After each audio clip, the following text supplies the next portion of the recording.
So very good evening friends.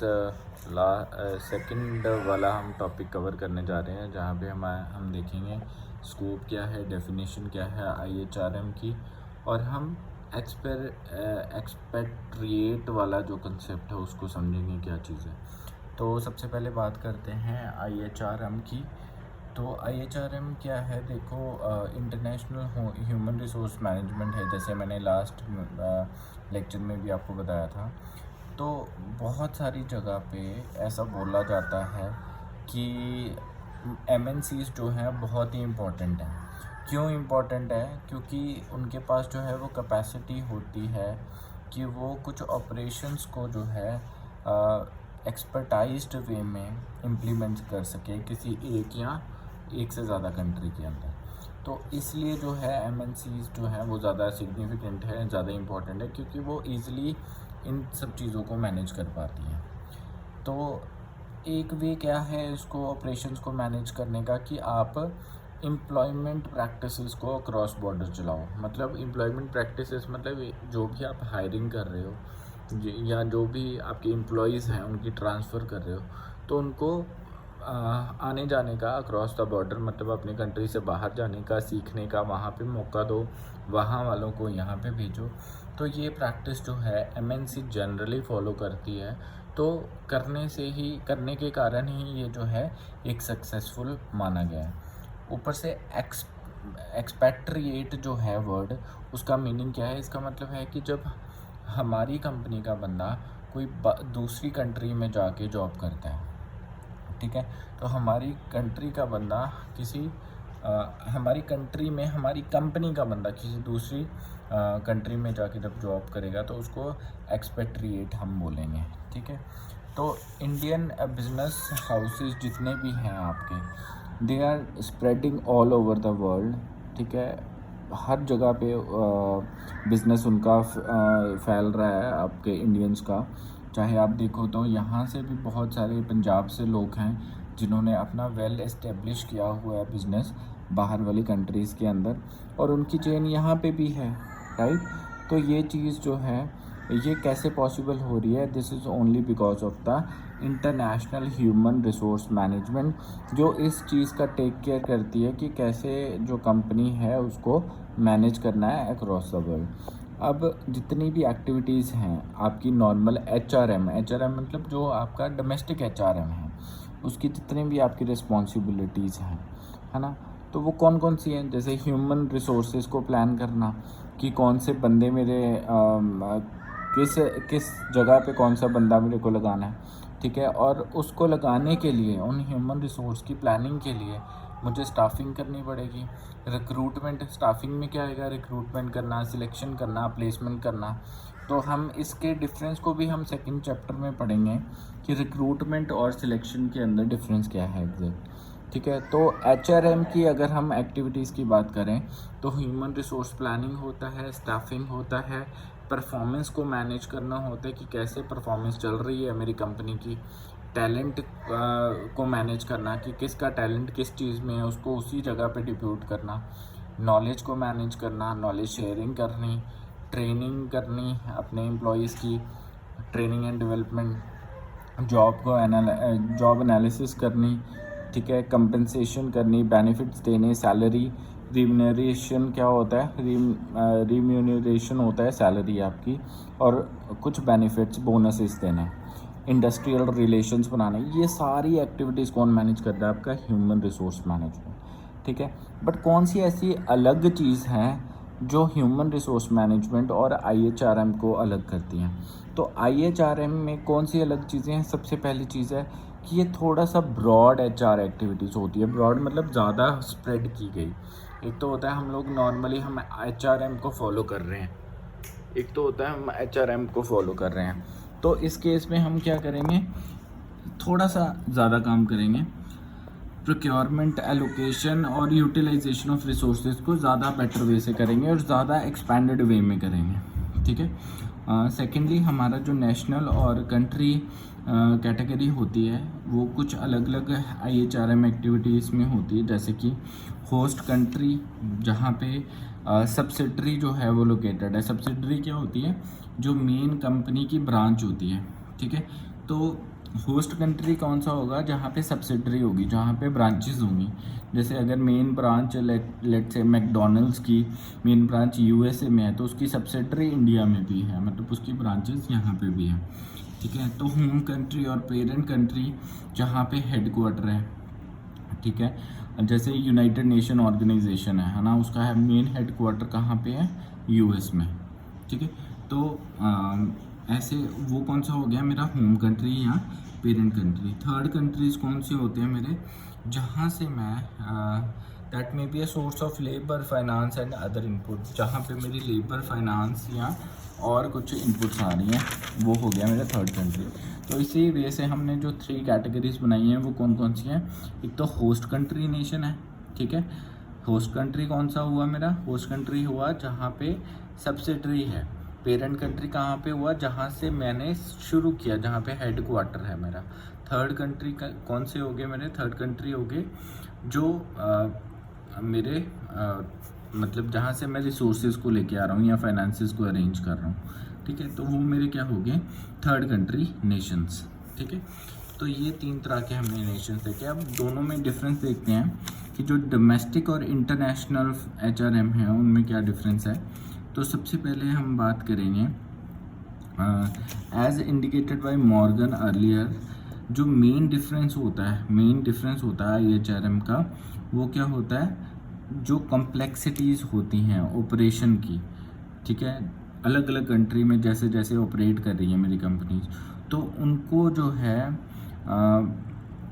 Manage करना है ना, जो भी उसको मैनेज करना है वो किसकी रिस्पॉन्सिबिलिटी है, IHRM की। मतलब इसमें बेसिकली हमने क्या देखना है कि जो डिफरेंट कंट्रीज़ हैं उसमें डिफरेंट तरह के एम्प्लॉयज़ हैं मेरे, ठीक है। तो उनकी कॉम्प्लेक्सिटी को देखना, ऑपरेशन को देखना, उसको मैनेज करना।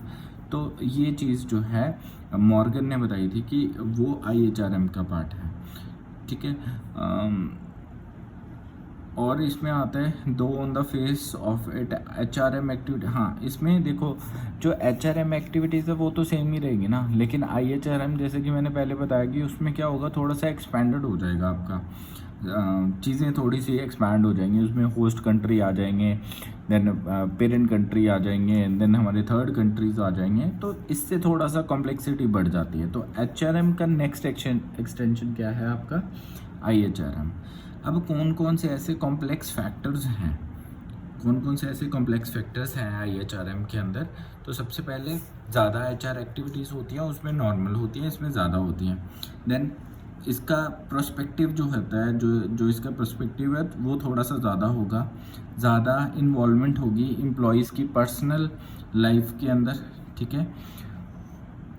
यहाँ पे हमारे वर्क फोर्स और लोकल दोनों तरह की एम्प्लॉयज़ मिलेंगे, मतलब एक्सपेट्रिएट्स भी मिलेंगे और लोकल वेरियस भी मिलेंगे।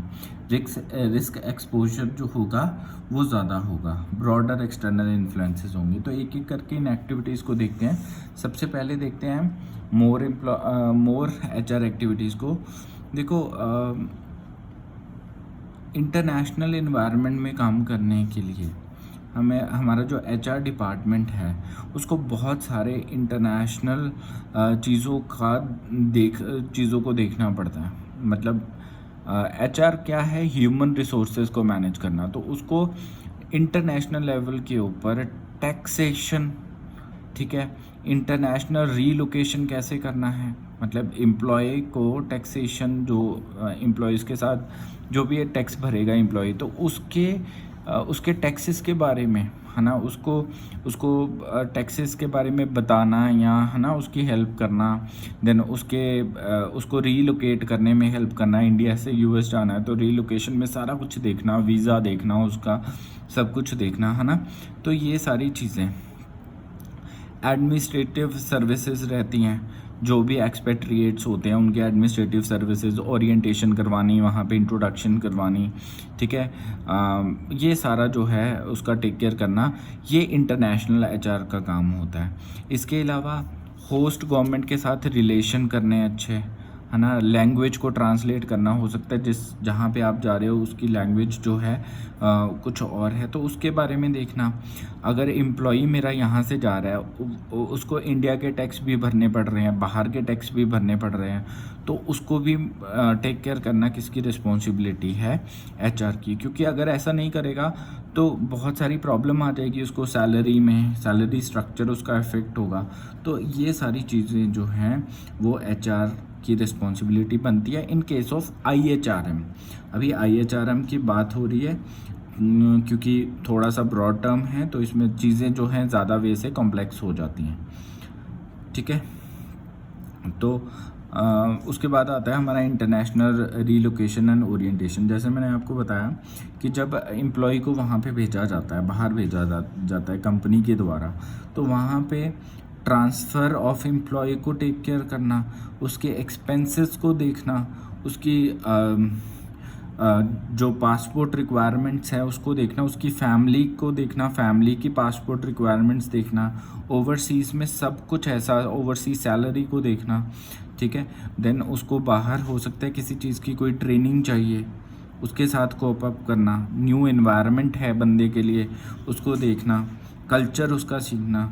ये सारी रिस्पॉन्सिबिलिटी इंटरनेशनल एचआर की होती है, बट यही चीज़ें नेशनल एचआर में, डोमेस्टिक एचआर में आपको नहीं देखने को मिलेंगी। तो इसीलिए ये जो आईएचआरएम है ज़्यादा कॉम्प्लेक्स माना जाता है।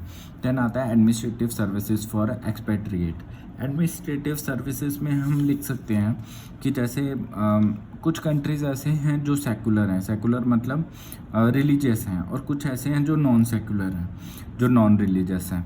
तो अब देखो, कोई अगर इंडियन एम्प्लॉय बाहर जाएगा, है ना, तो हो सकता है कि उसने मंदिर जाना हो, गुरुद्वारा साहब जाना हो, है ना, तो वहाँ पे इन सब चीज़ों को देखना कि किस तरह का बंदा कैसे है ना, उसकी क्या रिक्वायरमेंट है। अब दोनों ग्रुप्स ऑपोजिट हैं। अगर कोई इंडिया बंदा है, वो ज़्यादा सेकुलर है, कि जिस कंट्री में जा रहा है वो नॉन सेकुलर कंट्री है, ठीक है, तो दोनों तरह की रिक्वायरमेंट्स को ध्यान में रखना ये इंटरनेशनल एचआर का ही रिस्पॉन्सिबिलिटी बनती है। देन होस्ट गवर्नमेंट रिलेशन, ये भी देखना कि भाई जो होस्ट गवर्नमेंट है, जहाँ पे बंदे को भेजना है, तो उसकी गवर्नमेंट के साथ कैसे हैं रिलेशंस, है ना। एमएनसी के मैनेजर के उस गवर्नमेंट के साथ कैसे रिलेशन है, क्योंकि तभी तो उसको वीज़ा जल्दी मिल पाएगा अगर रिलेशन अच्छे होंगे एमएनसी के उस पर्टिकुलर कंट्री के साथ। ठीक है, then provision of language translation services. देखो, लैंग्वेज ट्रांसलेशन सर्विसेज की प्रॉब्लम आ ही सकती है जनरली।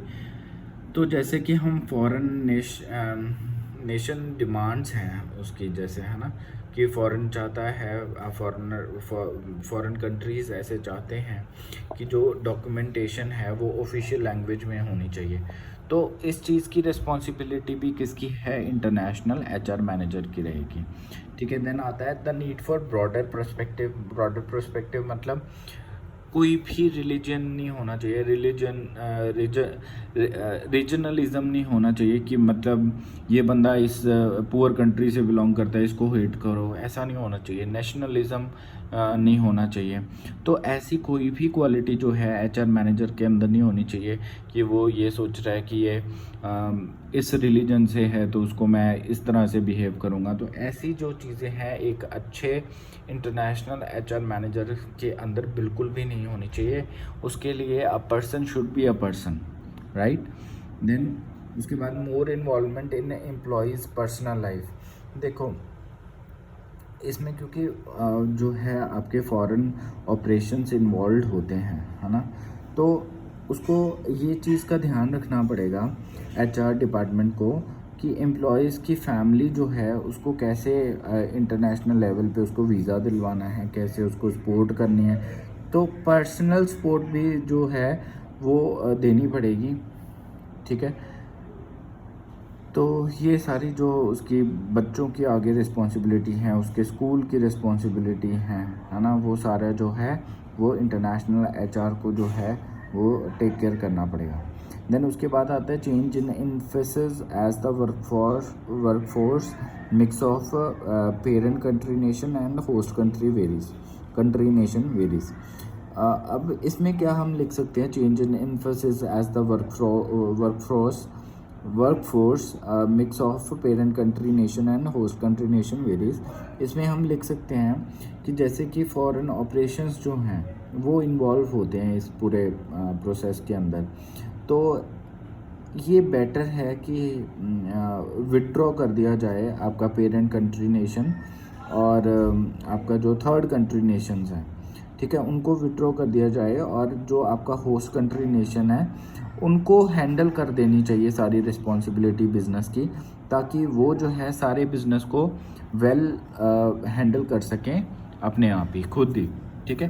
तो मतलब इसमें जो इन्वॉल्वमेंट एक बार हमने भेज दिया एम्प्लॉय को, तो जो इनकी इन्वॉल्वमेंट है वो ख़त्म होनी चाहिए, जो आपके पेरेंट कंट्री है या थर्ड कंट्री नेशन है, ठीक है। उसके बाद में आता है रिस्क एक्सपोजर। रिस्क एक्सपोजर में हम लोग लिख सकते हैं कि देखो, जो इंटरनेशनल ह्यूमन रिसोर्सेज है ना, वो डोमेस्टिक के साथ अगर उसको कंपेयर करें ना तो ज़्यादा रिस्की है। क्यों? क्योंकि यहाँ पे ह्यूमन और फाइनेंशियल फेलियर जो है वो इंटरनेशनल मार्केट के अंदर ज़्यादा रिस्की हो सकती है in comparison to the domestic area. बहुत सारे लॉस देखने को मिल सकते हैं अगर एम्प्लॉय को बाहर भेजा है सपोज कंपनी ने किसी भी पर्टिकुलर असाइनमेंट के लिए, एंड वो बंदा जो है वो एडजस्ट ही नहीं कर पाया और वापस आ गया है, हो सकता है due to some physical issue, mental issue, है ना, इनएबिलिटी। तो ये सारे फैक्टर्स को ध्यान में रखते हुए बंदे को भेजना है, क्योंकि वो तो वापस आ गया लेकिन कंपनी को उस चीज़ का कितना लॉस हुआ वो कंपनी को ही पता होगा, ठीक है। तो इसलिए जो है, इसीलिए कहते हैं कि जो अनफेयर हायरिंग है वो नहीं करनी चाहिए। मतलब सिफारशी जो लोग हैं उनको नहीं रखना चाहिए, अदरवाइज़ जो है पेनल्टीज़ जो हैं वो पड़ सकती हैं। और इसके अलावा रिस्क एक्सपोजर में आता है कि जैसे कुछ ऐसे कंट्रीज़ हैं जहाँ पे हम भेजेंगे, जैसे पीछे क्या हुआ था, कुछ अफ़गानिस्तान में कुछ इंडियन इंजीनियर्स जॉब करने गए थे, तो वहाँ पे जो तालिबान एक्टिविटीज़ थे उन्होंने जो है वो इंडियन इंजीनियर को धमकी दी थी कि विदिन 24 आवर्स जो है वो सारे इंडियंस को बोले कि यहाँ से कंट्री को लीव कर दें। तो ये धमकी दी गई थी, उसको किडनैप कर लिया गया था। तो उसके कारण जो है बहुत सारे आपने देखे होंगे कि ऐसे सच केसेस जो हैं आते हैं, 10,000 से 15,000 किडनैपिंग केसेस एवरी ईयर हमें देखने को मिलते हैं। और बहुत सारे न्यूज़पेपर ये भी क्लेम करते हैं कि जितने भी इंडियन हैं बाहर जॉब करने के लिए जाते हैं तो बहुत सारे जो हैं मिसिंग भी हो जाते हैं। तो इन सारी चीज़ों के ऊपर कम से कम 1 से 2% रेवेन्यू जो है प्रोटेक्शन के ऊपर जो है स्पेंड किया जाता है कंपनीज़ के द्वारा, ठीक है। तो ये रिस्क एक्सपोजर में हम लिख सकते हैं सारा। मोर एक्सटर्नल इन्फ्लुएंस, इसमें हम लिख सकते हैं कि जैसे कंट्रीज़ हैं, यूएस है, यूके है, वो ज़्यादा केयरफुल हैं कि क्यों केयरफुल है यूएस और यूके, क्योंकि वहाँ पे ना उनको थोड़ा सा डर हो गया है। उनको लगता है कि अगर ज़्यादा इंडियंस, ज़्यादा चाइनीज़ पीपल यहाँ पे आके जॉब करना शुरू हो जाएंगे तो उनकी अपनी जो है वर्क फोर्स है, अपने जो एम्प्लॉयज़ हैं उनको जॉब नहीं मिलेगी, तो अनएम्प्लॉयमेंट बढ़ जाएगी, ठीक है। तो ये हम जो है मोर एक्सटर्नल इन्फ्लुएंस में लिख सकते हैं। So that's all about this lecture. अब हम नेक्स्ट में पढ़ेंगे variables that moderate the difference between domestic and international nature. Thank you.